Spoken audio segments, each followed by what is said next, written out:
Welcome. First, let me thank the elected officials from the city of Cleveland who have come here today. First and foremost, Mayor Bibb, Chief Wayne Drummond, Councilman Polenzek, and Councilman Hairston, who have come over from Cleveland City Hall as we go over the events that occurred early yesterday morning. We are here today to discuss the issues of public safety and the significant rise in crime, in particular juvenile crime, that is not only affecting Cleveland citizens, but really the residents of all of Cuyahoga County.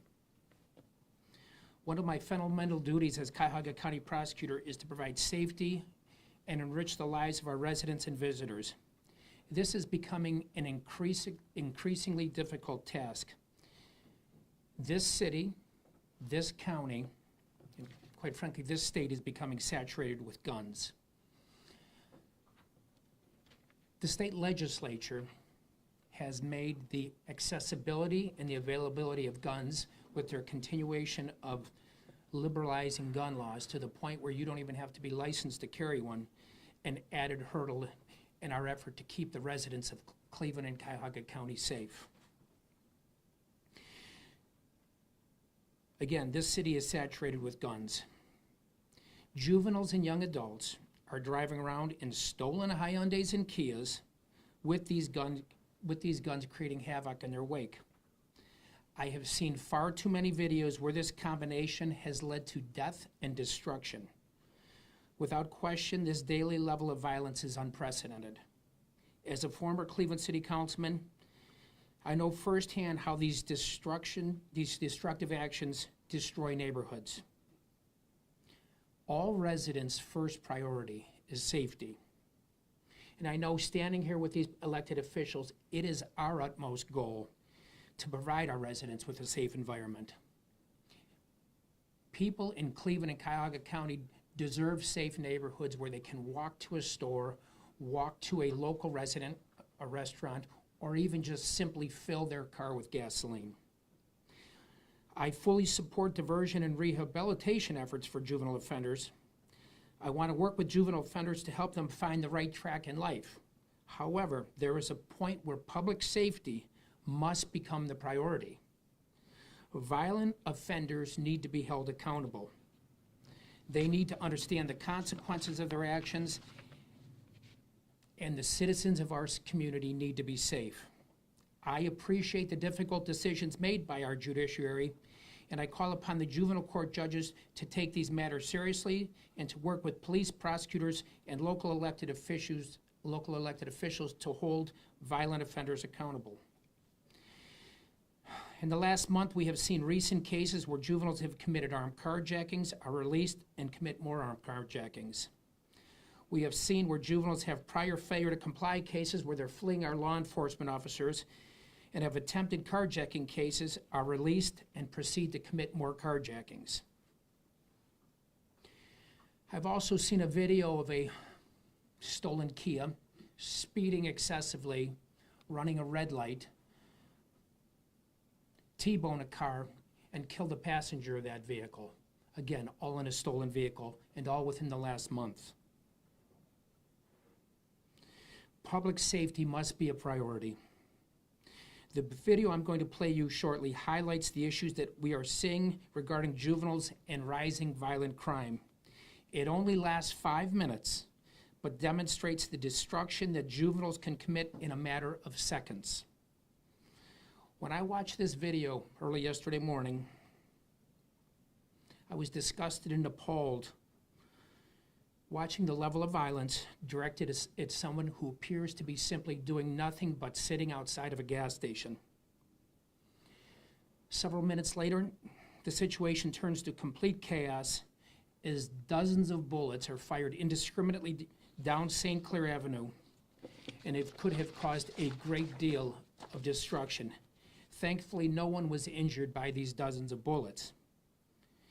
Again, before I play this video, I want to thank the elected officials who came here today in the spirit of working together to end the senseless violence that is gripping not just Cleveland, many communities within our county.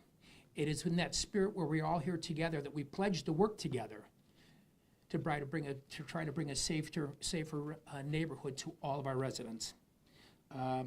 Again, the content of this video will be disturbing to some, so please play it at your own discretion. Lexi. This is at East 140th and St. Clair, bisected by Coit Avenue. This occurred yesterday at about 12:30 a.m. We're going to show you the video uncut first.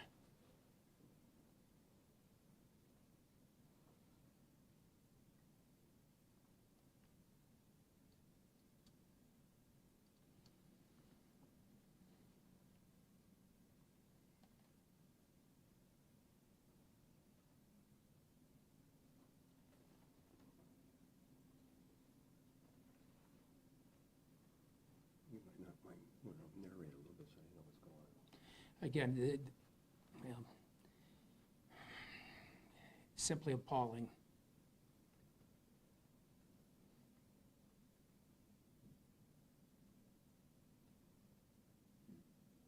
The three cars at the gas pumps are all stolen Kias or Hyundais.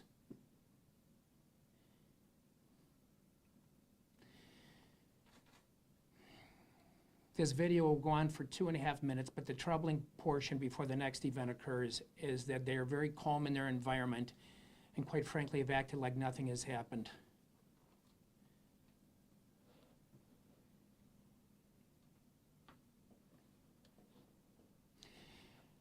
You will eventually see another car come up. That next car that'll pull up is a black mini SUV, and we have not identified that vehicle yet, but we have located the two white Kias at the time of the arrest of this group of individuals, which occurred later that morning.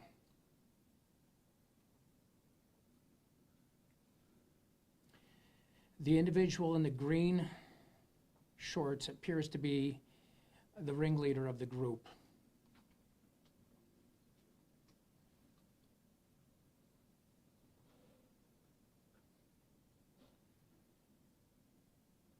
The individual who was beaten is in the store at this time.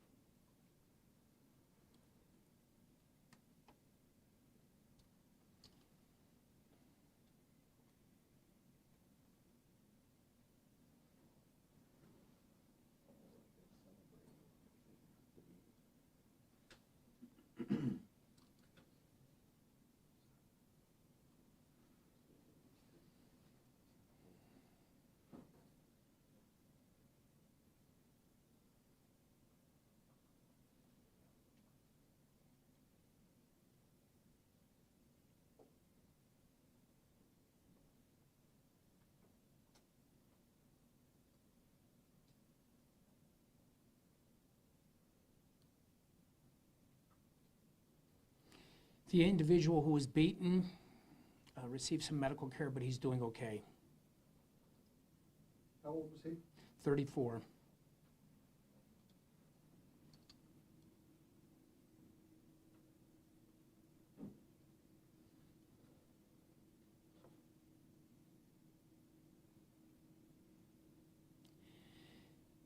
And again, if anyone's familiar with and I'm sure the mayor will speak to it, but the intersection of St. Clair, Coit, and East 140th is a rather busy intersection.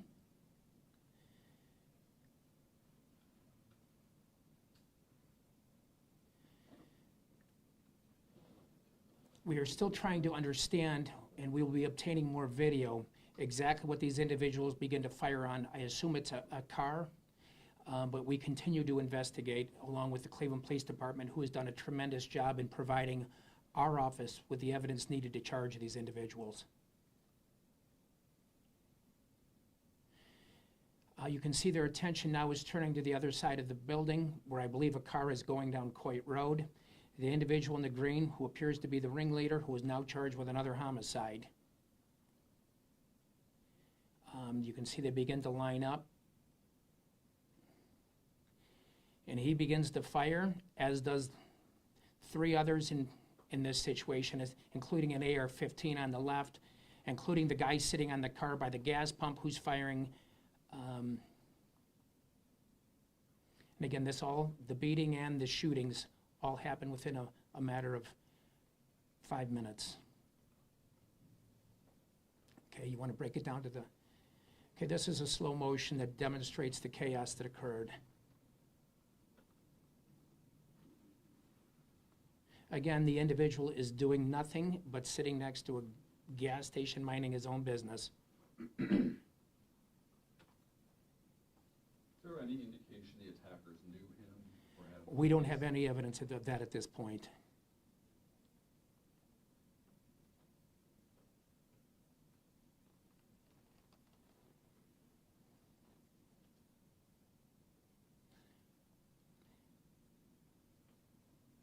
You will see an individual pull an AR-15 out of his pants about this point in the gray shirt, and we're trying to determine his identity. But he was certainly one of the lead individuals involved in the beating.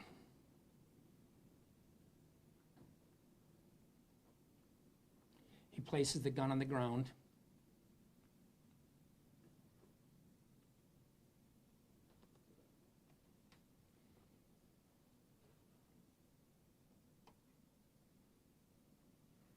He's slammed by the guy in the green shorts.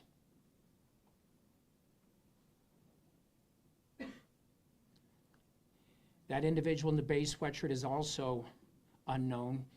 Both those individuals left in the same car.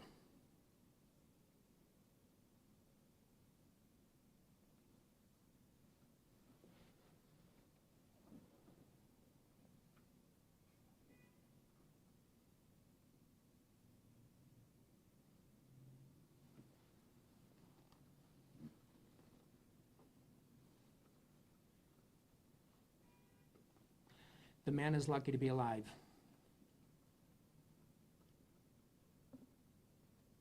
And you can see him simply asking why as he holds his hands up.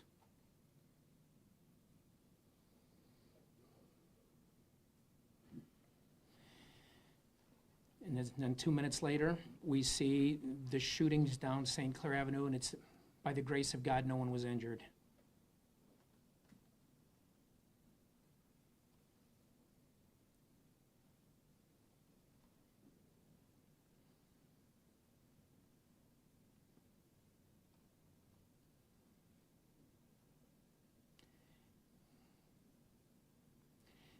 The individual in the green shorts puts a mask on his face, he now has a mask on, clearly aware of what he was about to do. There's the individual with the AR-15 who remains unknown.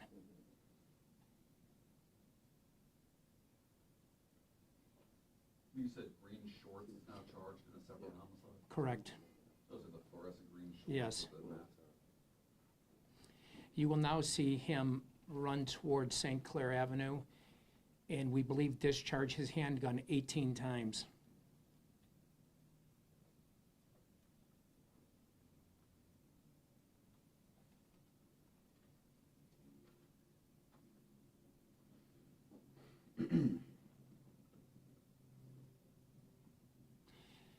Again, there goes a public bus down St. Clair. Again, thankfully, no one was injured.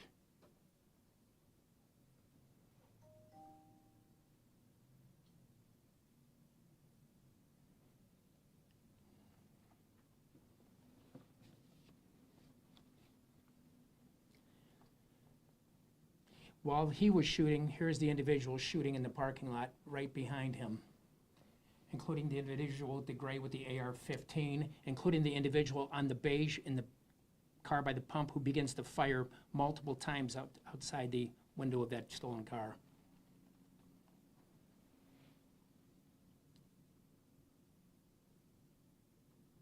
So there's at least 3 guns? At least, actually, I think we have 4 or 5.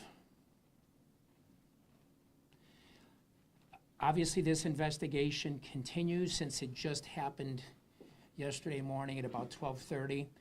I'm going to turn it over to Mayor Bibb, and I thank him for his partnership along with the City Council in working with my office along with Cleveland Police, in trying to bring this violence to an end.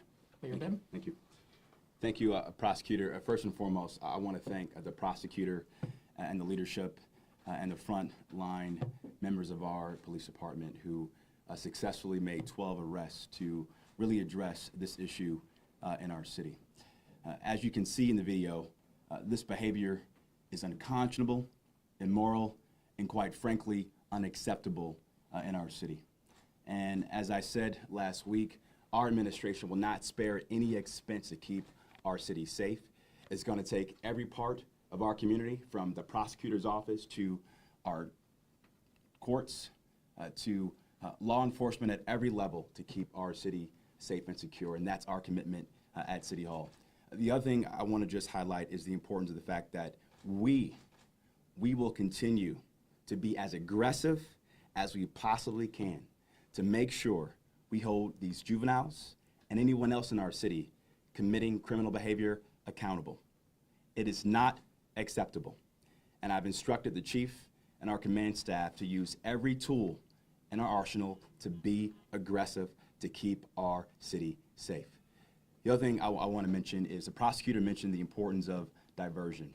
There is no excuse for any young person in our city not to have a safe plan or safe activities to do in our community. From our rec centers to all the great out-of-school time programs that exist in our city, every young person should have something to do in our community. But if you're a juvenile and want to enact behavior like an adult, criminal behavior like an adult, we're going to hold you accountable.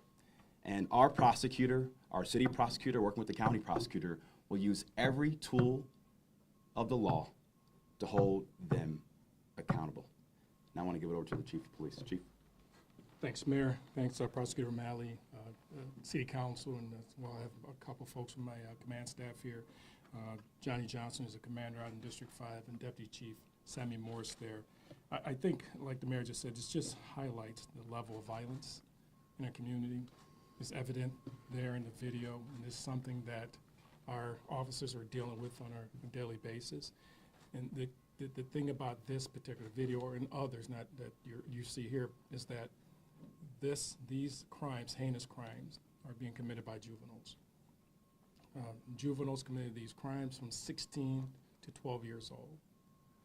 From 16 to 12 years old. So some of the questions I ask is, where are the parents? Where are the guardians? Those are some of the questions.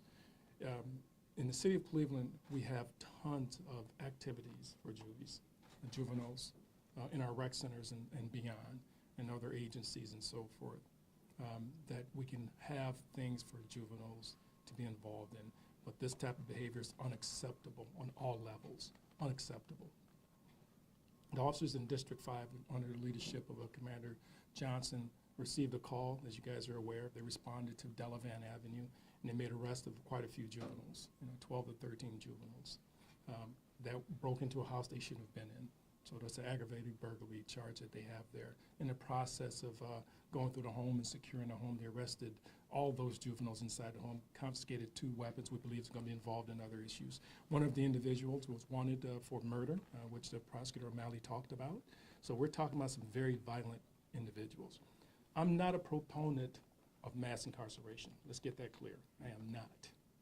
But I am a proponent of keeping our neighborhoods safe.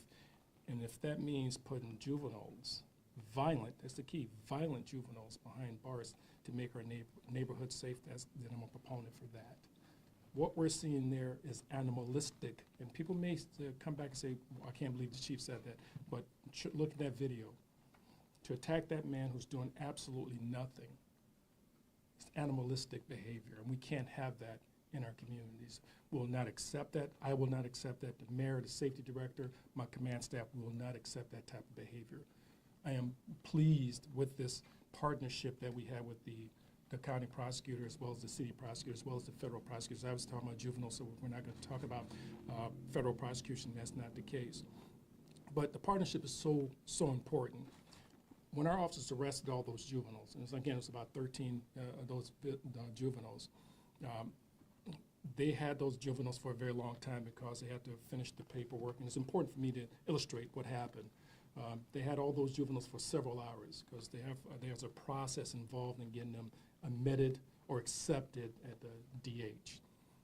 I believe we probably wouldn't have gotten most of those in there. So I have to say thank you to the mayor, also to Prosecutor O'Malley for pushing some buttons, so to speak, to get those particular juveniles off our streets, because they certainly did not belong on our street, especially with the type of activities, violent activity that they've been involved in. Now, I believe, and our investigation and our investigators will prove more to this point, that they're probably involved in multiple incidents. We believe that. We have a group of folks out there call themselves the Kia Boys. We believe these individuals are part of that as well, and with all the stolen Kias and the weapons that they have, and they're very callous in their behaviors and their actions and so forth. So I am very proud of the efforts and the actions of our officers that night to take those individuals, violent individuals, off our streets. Next coming up is Councilman Polensek. Honorable Mayor, Honorable Prosecutor O'Malley, my colleague Anthony Harrison, to the command staff. My political diplomacy and patience are long gone. What we're dealing with today in the streets of Cleveland are urban terrorists. Let's make no bones about it. Urban terrorists. What you saw on that screen was terrorism. That's what we have experienced in the last month in the 5th District. Terrorism. People afraid to sit on their front porches. People afraid to go to church. Think about that. Afraid to go to church for fear of their cars being broken into. Can't go to Bible study on Wednesday night for fear of being accosted. This is the same group, that house that the chief just mentioned, that's right around the corner from my own home that they commandeered. I could throw a baseball from my son's house to it. That's how close he is. This is the same group that I had a run-in with a week ago in front of my own son's home.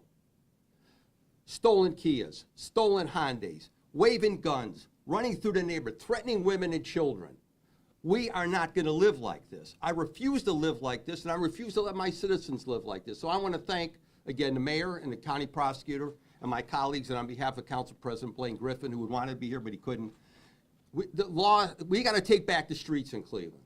Totally unacceptable way to live. I'm not living on a border, Ukraine and Russia. This is chaos, what we've seen on our streets. And again, people afraid, children afraid. I have people the kids who won't go to the park because they're afraid of these guys. People who won't get and sit on their front porches. We're not going to live like this. So I don't care who we have to ask to come in, and I want to thank the governor's office for contacting me, that he indicated he's going to be sending in the Ohio Highway Patrol in force. And I want to thank again the administration for reaching out to them as well. I don't care who, U.S. Marshal, U.S. Attorney, I don't care who we have to bring in here. We got to get the worst off the streets. Then we get them off the streets and we can figure out what's going on in their lives. And again, it's been indicated by others. Where the hell are the parents at 2 and 3 o'clock in the morning? I mean, I had 5 kids, they weren't running the streets. I don't get it. When was the last time a parent was held accountable or charged with aiding and abetting juvenile delinquency? If my life depended, I couldn't tell you. They got to be held accountable. The juvenile justice system is broken in this county, and it's got to be a priority. We cannot live like this. I won't live like this. And I don't care who I have to go through or go over or go around or do whatever. We are not going to live like this. And what Councilman Harrison and myself have gone through, again, within the last month with these clowns, that's being polite, urban terrorists, is unacceptable and outrageous. We won't live like this. And again, I want to thank what we've heard today is additional teamwork working together.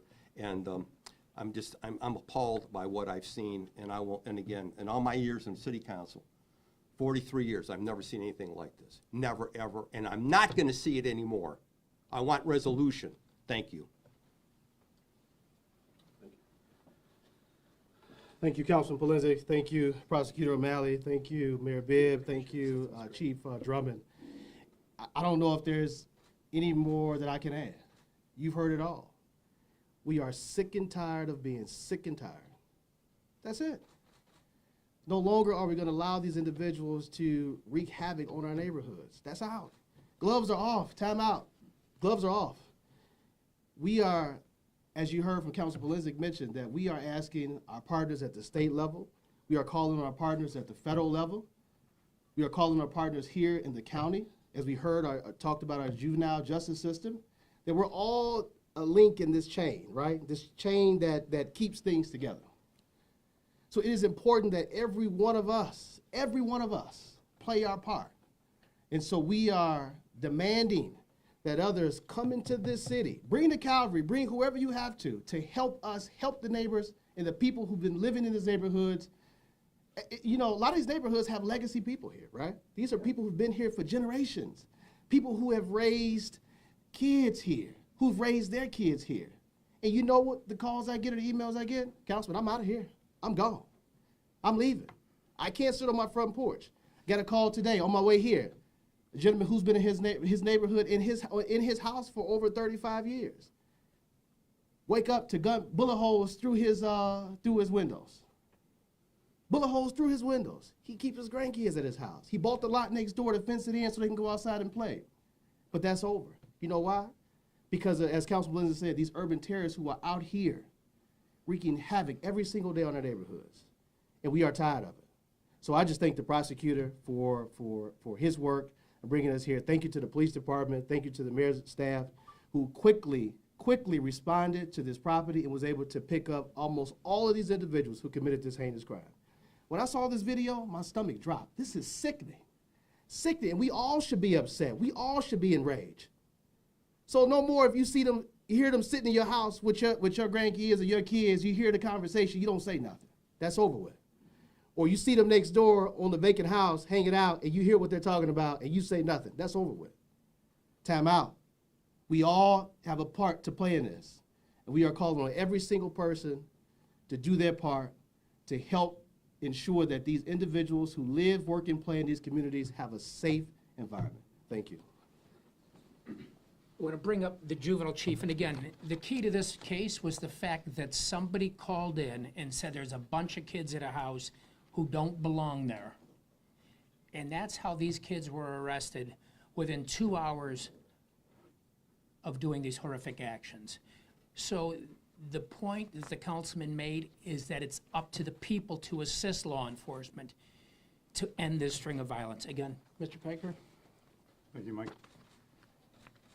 Just to recap the incident that brings us here today and the video that we just watched, on July 25th at approximately 12:40 a.m., a group of juveniles arrived at the Shell gas station at the corner of East 140th Street and St. Clair Avenue, and they arrived in 3 stolen vehicles: a 2020 Hyundai Tucson, a 2020 Kia Sportage, and a 2015 Hyundai Sonata.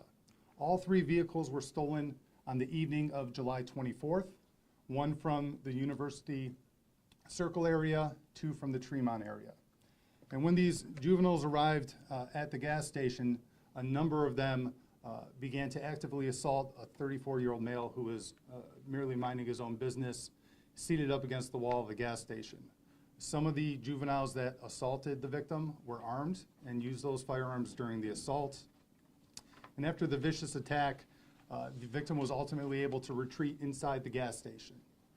The juveniles did not leave at that point. They continued to loiter in the parking lot, in the gas station parking lot, for approximately 2.5 minutes. And after about 2.5 minutes, that's when you saw in the video at least 4 of them begin firing at a target to the east of the gas station. After those shots were fired, the juveniles retreated to the 3 stolen vehicles and ultimately fled the scene. At approximately 2:12 a.m., the Cleveland Police Department received a call regarding a disturbance on Delavan Avenue. Officers promptly responded to that location, and when they arrived at the location, they located 2 of the stolen vehicles from the gas station sitting out front. The 2 stolen Hyundais, based on their knowledge of the prior incident, they were able to remove the occupants of their residence. They ultimately detained 13 juveniles, and they recovered 2 firearms from inside the residence. Yesterday, a team of prosecutors met with detectives from the 5th District, and we had detectives walk us through, frame by frame, the surveillance video that we all watched, pointing out who was who and who did what. In particular, we were looking at who traveled in which stolen vehicle, who actively participated in the assault of the victim, who possessed a firearm during that assault, and who ultimately fired those firearms during the incident. After dissecting the surveillance footage with detectives, the prosecutors determined that we had probable cause to charge 12 of the juveniles who were being detained. Those 12 juveniles, 9 of them were male, 3 of them were female, and they ranged in age from 12 to 17 years old. 11 of the juveniles were admitted to the detention center yesterday. The 12th juvenile, a 12-year-old female who had no prior record, she was released on a home monitor as part of juvenile court's car theft pilot program. And she was made to return to court this morning for arraignment. All 12 juveniles have been arraigned. I believe 11 have been remanded to the detention center, and the one remains on an ankle monitor on home detention. In terms of the charges in this case, all 12 juveniles were charged with receiving stolen property motor vehicle, as we could place them in one of the 3 stolen vehicles that you saw at the gas pumps. 7 of the 12 were charged with felonious assault and aggravated riot for their participation in the assault of the 34-year-old male victim. In terms of gun charges, 7 of the 12 were charged with improperly handling a firearm in a motor vehicle. 1 was charged with carrying a concealed weapon. 5 were charged with having a weapon while under disability because they either had a prior adjudication for violence or they had outstanding warrants. And 2 of the 12 were charged with discharge of a firearm on or near prohibited premises and criminal damaging. As Prosecutor O'Malley noted in the video, we see 4 or 5 juveniles firing firearms during the incident. We've identified 2 of those individuals, and that's where we need the public's help in identifying some of the parties who remain out on the streets. And 2 in particular, this male in the tan hoodie who's seen firing the firearm from the rear of the Kia Sportage.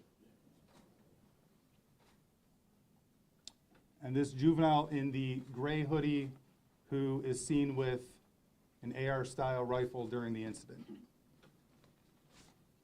If you have any information about the identities of these 2 suspects, or if you have any information to offer on this incident, please contact the Cleveland Police Department 5th District at 216-623-5500. Again, 216-623-5500.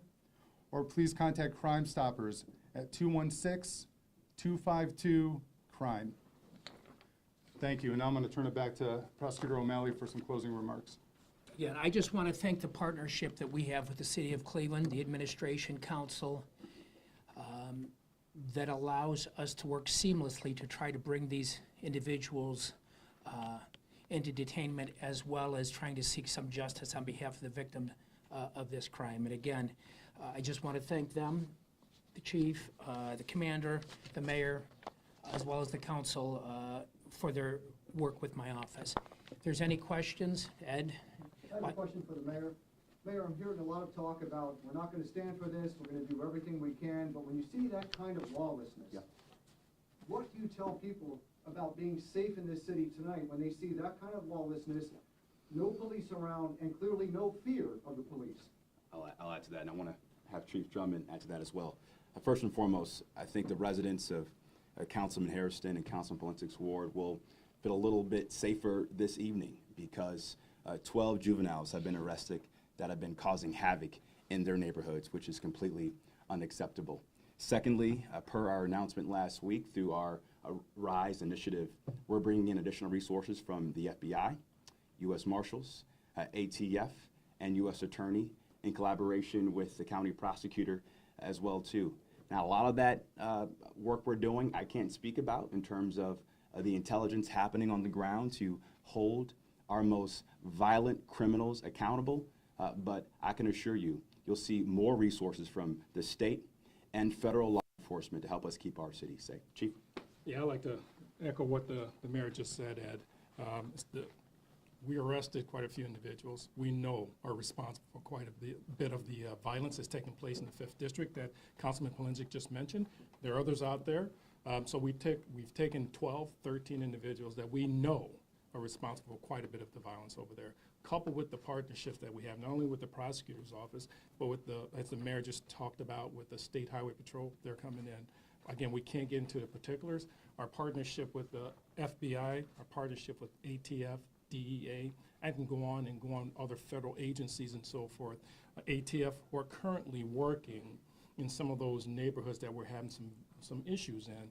And again, I can't get into the particulars. We're targeting those individuals and not using a blanket approach. We're being very strategic in our approach and very laser focused. And we're targeting those individuals who are violent, and so we can remove them from the street. And those individuals are not only adults, but also juveniles as well.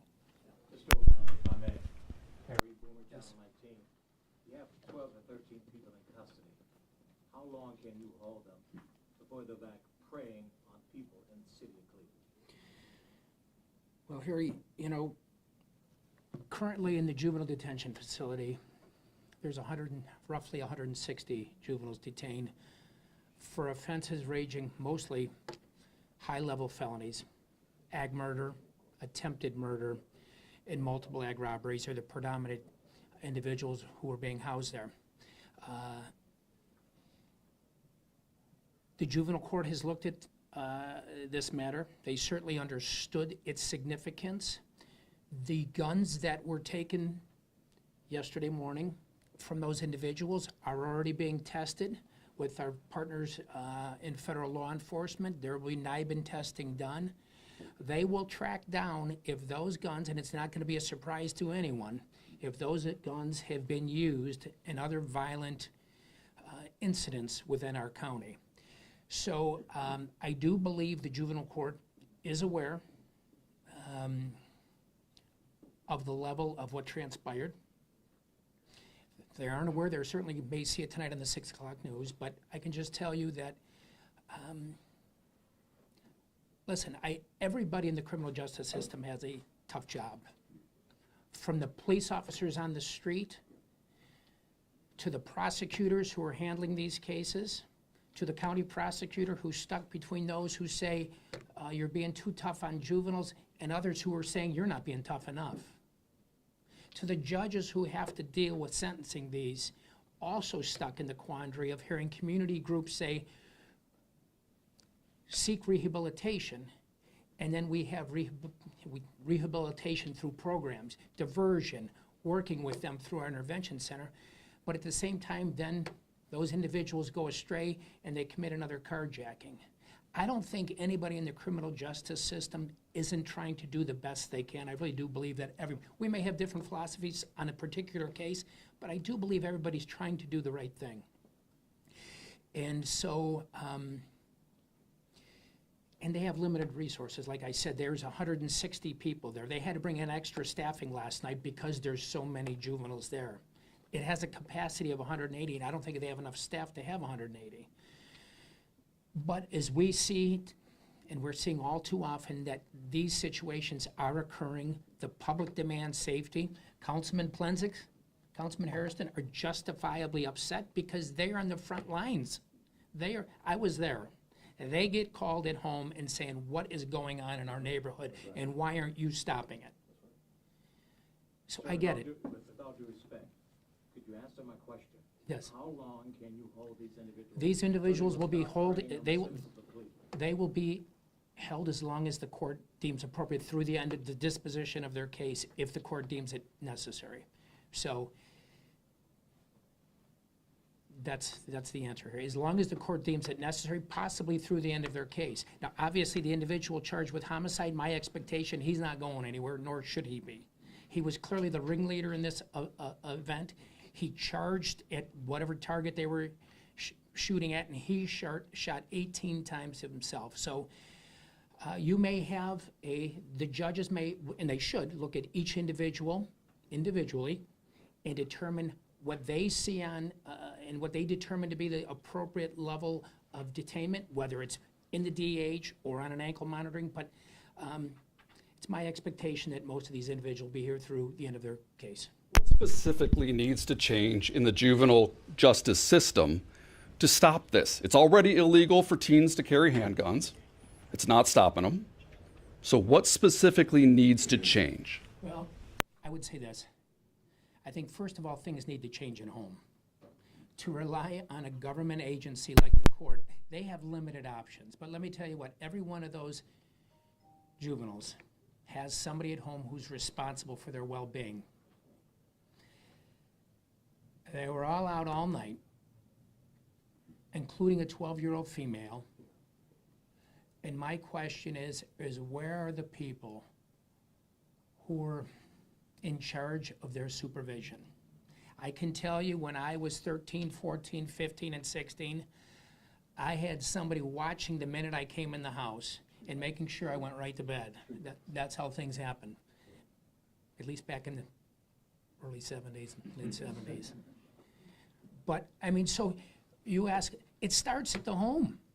When you're in the juvenile system, there has already been issues that have arisen that brought you in contact with the criminal justice system. So the court can do the best they can. Nobody wants to send juveniles to detainment, to ODYS, or worst case scenario, if they commit a violent issue like that, homicide, to ODRC. But that's what has to happen. Again, it's the balancing act.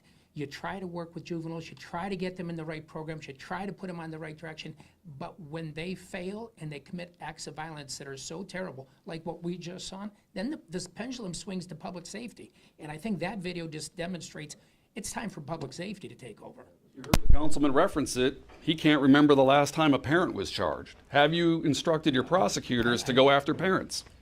I think there would be issues within Ohio law, whether that would be permissible. And so I think that's probably why it's not done. But certainly if there's a case that may take people in Columbus to take note, one would wonder why kids who are 12, 13, and 14, 15, and 16 are out between 12:30 and 3 a.m. at night with multiple weapons and multiple stolen cars. How much fuel is added to this fire when you have these easily stealable cars? I mean, they're no longer on foot, they're now... That's a great question. And the reality is, Mayor, if you want to speak to it too. I Go would ahead. say, and the chief can attest to this, my hunch is that a majority of our Part 1 violent crimes this year are a result of stolen Kia and Hyundais. That's why we were one of the first cities in the country to pursue a lawsuit against both Kia and Hyundai. We're calling on the Ohio Attorney General to join us in that lawsuit to hold them accountable. And because of the great work of Chief Drummond and the entire command staff and our detectives, they're doing everything they can to collect good intelligence to determine where these carjackings are occurring. That's why we're excited about this new carjacking pilot we launched several weeks ago. Right now, just in the city of Cleveland, to have more robust ankle monitoring with these juveniles that are stealing these cars. But it's a large driver of the violent crime we're seeing in our Most city. of them learn how to do this from TikTok. TikTok. Has there been any thought about suing TikTok? Well, we're looking at that. I think there are some legal complications to pursuing a lawsuit based on free speech with TikTok, but we'll pursue any legal avenue that's viable to hold these social media companies accountable. Mr. O'Malley, you spoke about the governor being a partner in trying to arrest, no pun intended, these crimes. But is not the governor and the state legislature, are they not partially responsible for signing the bill into law to make guns more accessible?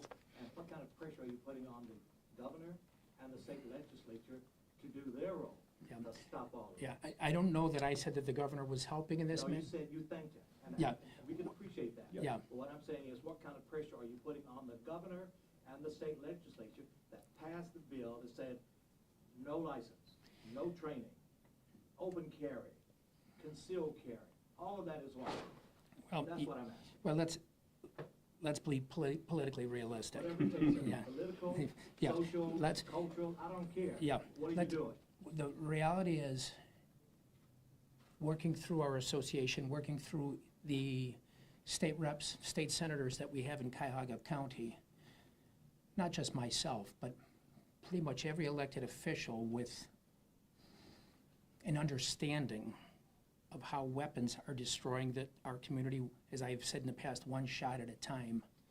We have reached out, we have worked, we have lobbied, But as long as we continue to reside in a state that gerrymandering has allowed one party to so dominate a state government that they have supermajorities in both houses and the Senate, and they have a governor who has signed off on all of these bills to continue to liberalize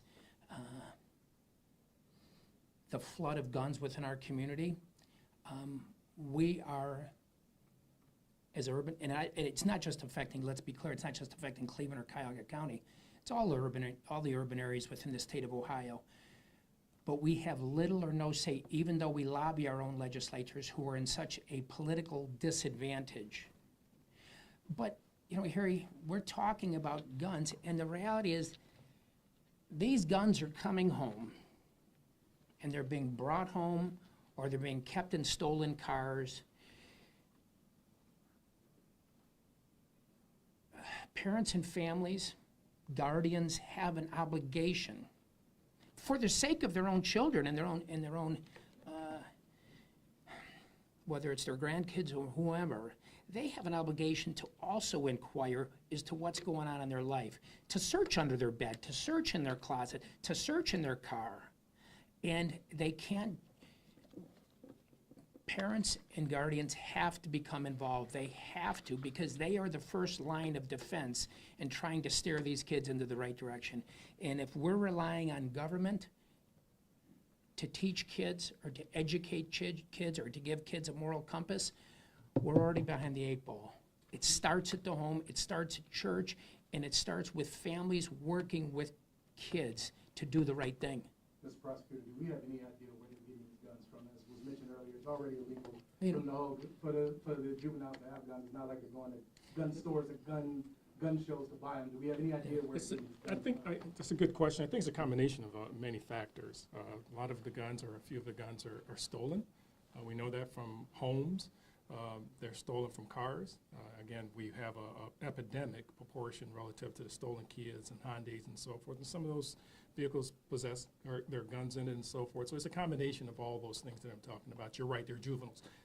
They don't have any rights to have weapons and so forth. So again, the vast majority of them are stolen, or they steal them out of, like I said, homes, cars, and so forth. So that's where they're getting them. And then we also have what is called straw purchasers. You know, they go in and legally purchase. These are folks with good records.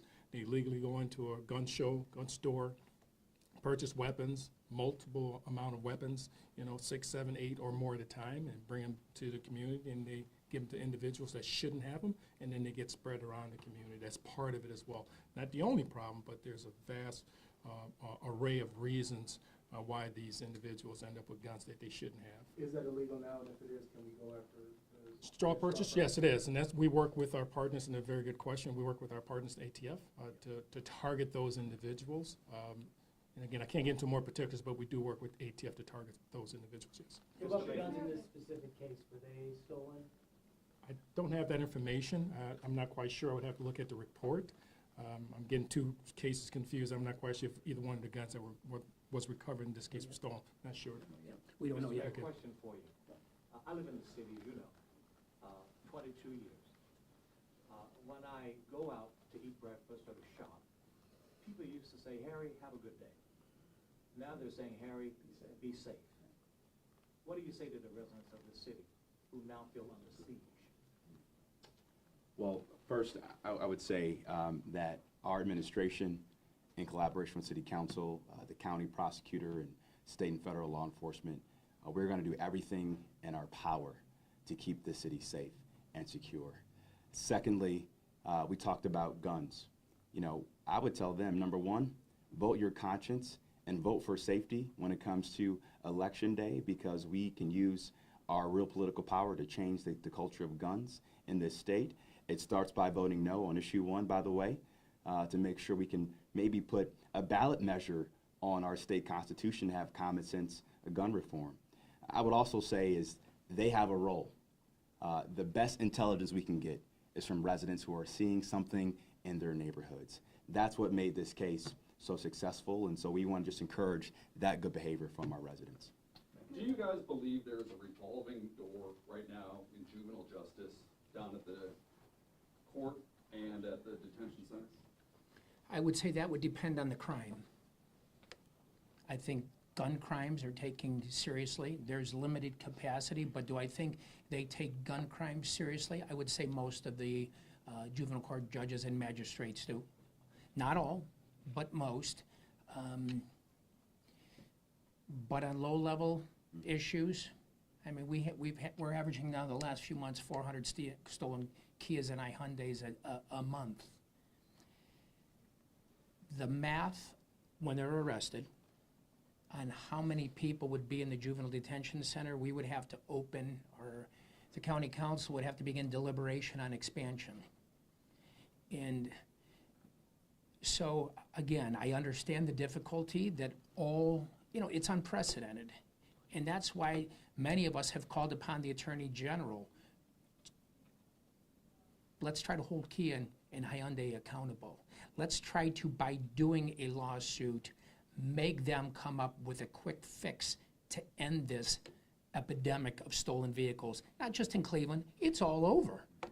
And so, on low-level felonies, because of space limitations, yeah, there is people coming and going. I do believe on higher, more significant cases like this, that they are being held.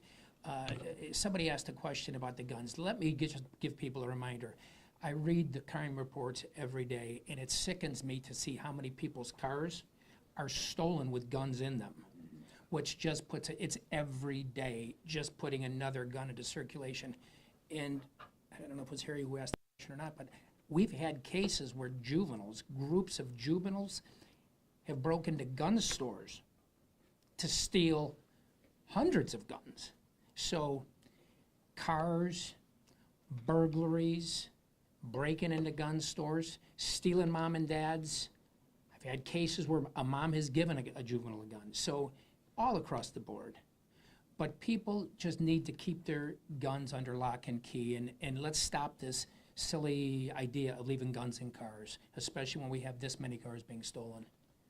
Prosecutor, now you mentioned the juvenile crime is rising. Any way to quantify that? Any kind of numbers, data? Well, I can tell you is we can talk about homicides. We had 2021, I think we had 22 or 23. In 2022, we had, and this is countywide, we had 35 juveniles charged with murder or ag murder. This year, by the end of the week, we will have 23. And again, 23 by the end of July, and 2 years ago, we had roughly the same amount. So we're hitting numbers from 2 years ago, and we still almost have half the year left. We're getting reports that there's an increase in gang activity in the city. Are these individuals or some of the other juveniles, are they in gangs? And if that's the case, is RICO affected? Well, we have some gang activity. I'm not going to say it's a proliferation of gang activity. What we have here in Cleveland is it's more affiliations. But what we have currently with what they call themselves the Kia boys is more into stealing cars. And I think the question was asked about the juveniles now with guns, and they have these cars that they're taking and making them. Now they're becoming more prolific in their violence because they have vehicles that they're taking. And the three that was, at least two of them were stolen from Tremont area, so that makes them mobile. And so they have their violence not only where we saw it Monday or Sunday night into early Monday morning, 140th and St. Clair in the 5th District, but they're all over. And again, because the proliferation and epidemic with stolen Kias, they're more mobile, so again, they can inflict their violence in many different areas relatively quick because of their mobility. Last question here. Yep. Mayor Bibb, I wanted to ask you, you've been critical of state gun legislation in the past. I was wondering if you have reached out to the governor's office to help with the situation. Well, I recognize that it's going to be very hard in this political climate in Columbus for us to pass common sense gun reform that 80% of Ohioans agree with. But I would say this, the governor has been very supportive on supporting our police department with additional resources. Not only is he bringing in additional support from the Ohio Highway Patrol, we also got more investments to have additional retention bonuses for officers, as well as additional investments to modernize and upgrade our real-time crime center. And so I'll work with anybody, Democrat, Republican, Independent, Purple Party, whatever, who shares in our vision to keep Cleveland safe. And I think the governor has been supportive on many other fronts. There's been talk about elections, legislation, all sorts of reform. What is going to keep me safe tonight, walking through the 2nd District with my dog before I go to bed? Chief, you want to handle it? Yeah, And I'll sure, go. sure. And that's a fair question, and that's really a fair question. I think part of it's just been your due diligence, obviously, being very mindful of your surroundings. And one might say, well, why should I? I think it's important that we all are very cautious of where we're, our surroundings and so forth. Coupled with, I think just the officers that are assigned to the Cleveland Division of Police, and more specifically, you mentioned the 2nd District under the leadership of Commander Tom Stocco, who I think are doing a really, really good job, provides a level of service that we expect of the officers out there. So the officers are very committed, very dedicated to make sure that you and everyone else in the city of Cleveland, and specifically in the 2nd District, are safe. So it's to be reassured that our officers are responsive, they're going to be as visible as possible, and if something like that happens, they're going to respond immediately, as they did in this particular case, and we're able to arrest 13 juveniles who were inflicting havoc in our neighborhoods. And I just want to say on that note too, in closing, it's not just the 2nd District, it's not the 1st, it's not the 3rd, it's not the 4th, it's not the 5th. This stuff can happen anywhere in Cuyahoga County. And it's the accessibility to highways, so I don't want people to think that this is a Cleveland issue.